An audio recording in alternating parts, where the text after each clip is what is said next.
아멘. 오늘의 말씀은 일어나 따르니라, 일어나 따르니라 라는 말씀으로 이 새벽의 말씀을 열도록 하겠습니다.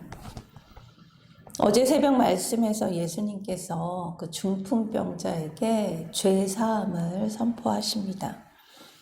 이 죄사함의 주제는 세리마태를 부르는 장면으로 이어집니다. 당시 세리는 로마 정부와 협력해서 이스라엘 백성들, 즉 유대인들에게 그 세금을 징수하고 웃돈을 챙겼기에 유대인으로부터 죄인 취급을 받아왔습니다. 그러나 예수님은 그 죄인들 중 세리 중에 한 사람인 마태를 보시고 나를 따르라 라고 하십니다.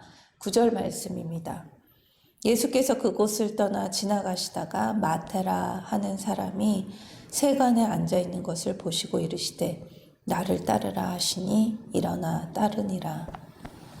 그리고 많은 세리들과 죄인들이 예수님과 함께 또 그의 제자와 함께 앉아서 음식을 먹는 장면으로 이어집니다. 10절 말씀입니다.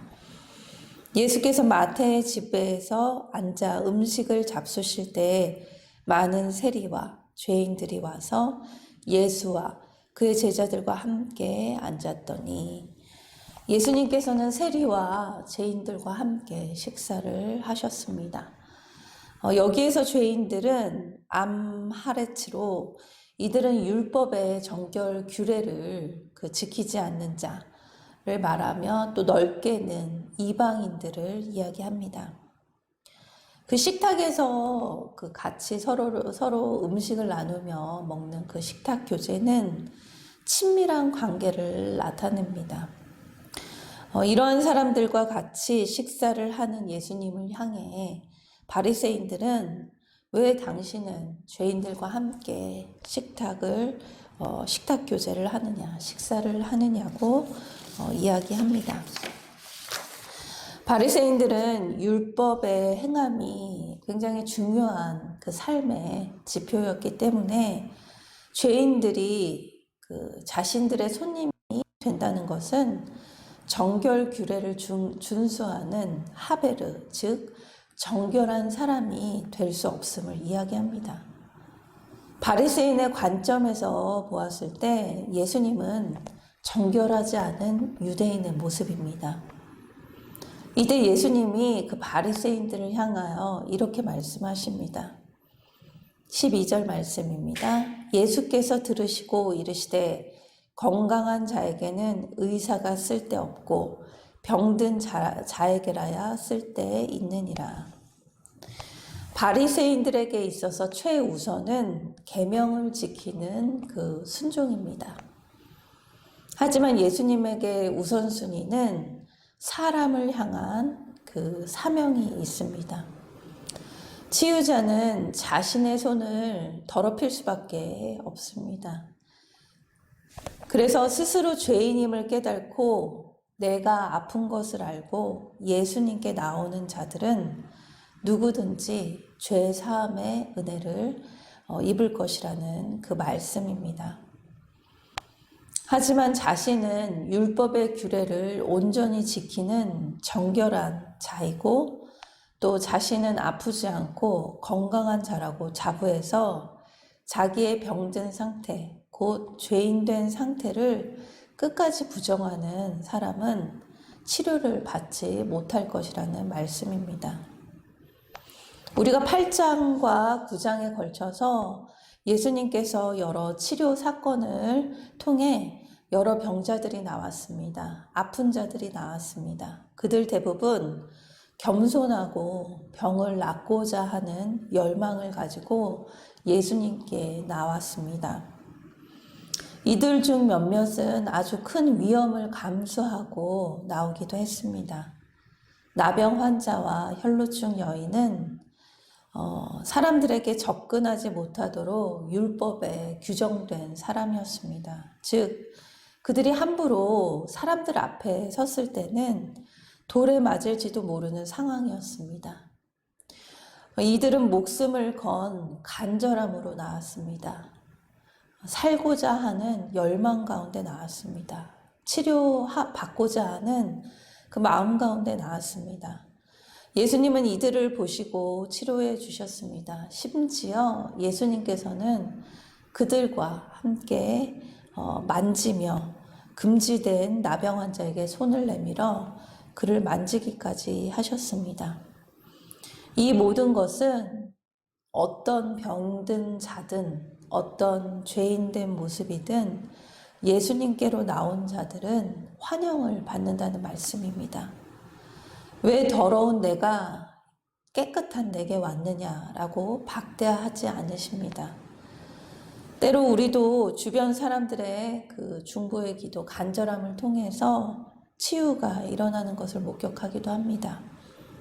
자신의 하인의 병을 위해 간절한 마음으로 나온 백부장이나 그 중풍병을 치료받기 위해 침상을 들고 온 그 사람들, 또 자기 딸을 위해 예수님께 온 회당장 등이 사랑하는 지체를 위해 예수님께 간구한 자들입니다.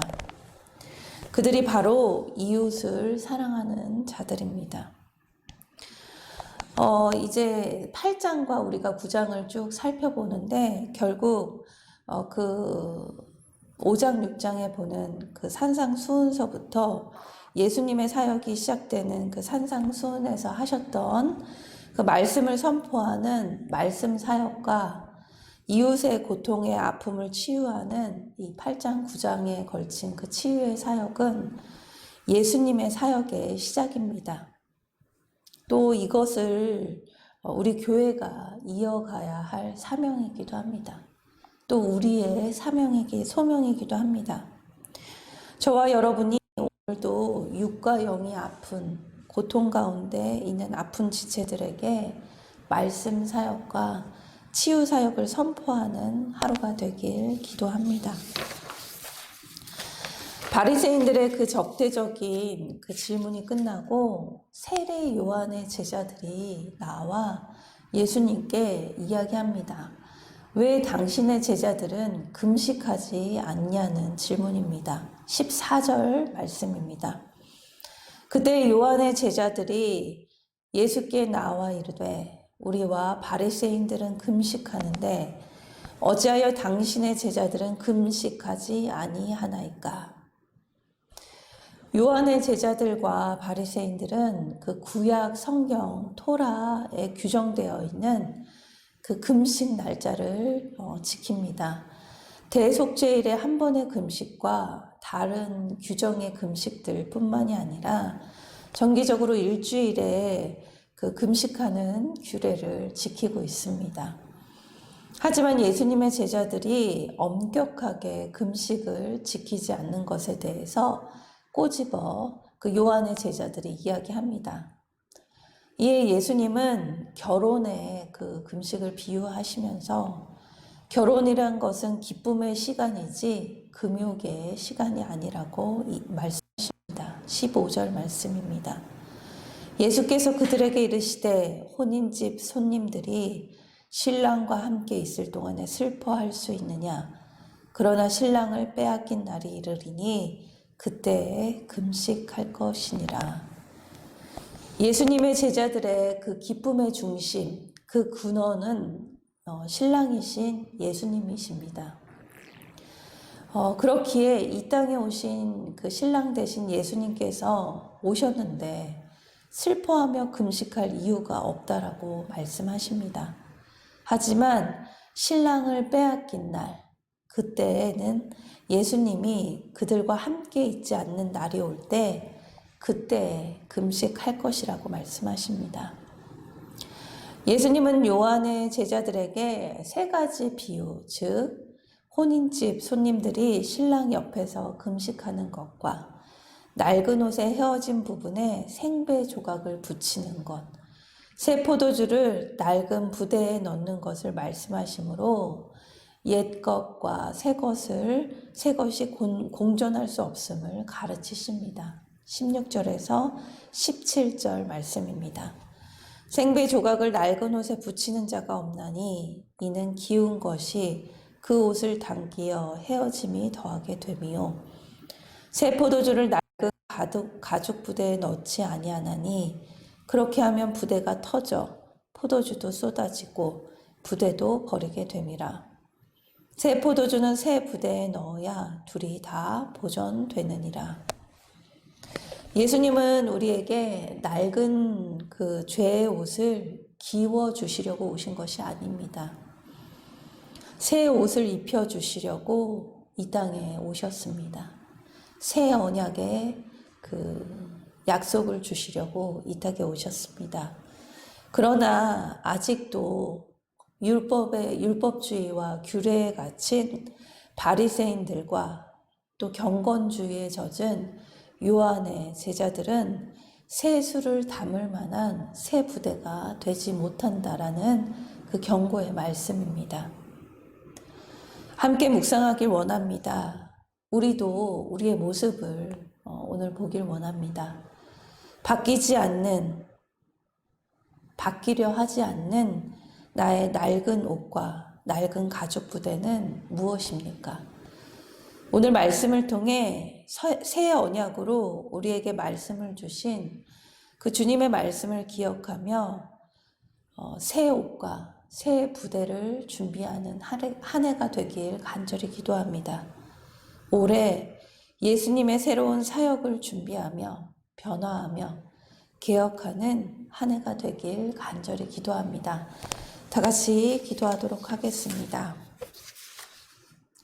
사랑의 하나님, 죄 많은 저를 불러주신 주님의 은혜에 감사드립니다. 어느새 부르심의 은혜를 잊어버리고 내 앞에 닥친 수많은 아픔과 고난의 문제 해결만에 그 기적만을 바라는 것을 용서하여 주시옵소서. 나의 아픔과 죄를 주님께 들고 나오길 기도합니다. 이미 나를 기다리시며 죄 사함을 선포하며 기쁨의 구원의 선물을 예비하신 주님께 나아가길 원합니다. 주님을 찬양하길 기도합니다. 나의 낡은 구습을 벗어버리고 나의 낡은 가치관을 벗어버리고 나의 낡은 생각을 벗어버리고 주님이 주신 그 말씀의 새로운 새 부대를, 새 포도주를 담을 수 있는 변화된 마음을 허락하여 주시옵소서. 오늘도 주님의 말씀을 의지하며 나아갑니다. 감사드리며 예수님 이름으로 기도드립니다. 아멘.